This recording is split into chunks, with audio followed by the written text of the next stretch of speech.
Sa harap ng lumalaking kompetisyon sa merkado ng trabaho, lumitaw ang isang seryosong hamon para sa maraming kumpanya sa Pilipinas, ang pagtaas ng turnover rate ng mga empleyado o tinatawag ding retention crisis.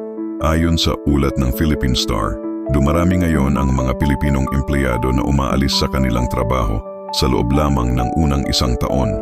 Ang mga dahilan, hindi lang ito tungkol sa sahod, kundi pati sa stress, kakulangan ng career growth, at pagod sa hybrid o on-site setup matapos ang ilang taong work from home.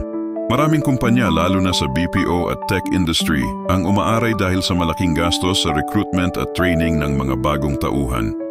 Ayon sa ulat, bawat pag-alis ng isang empleyado ay nagdudulot ng karagdagang gastos na umaabot mula 80,000 hanggang 200,000 kada tao, depende sa posisyon.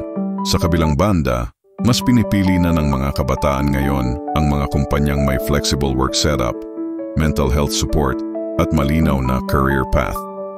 Ibig sabihin, hindi na sapat ang mataas na sahod. Ang hinahanap ng bagong henerasyon ng manggagawa ay balanse sa trabaho at buhay.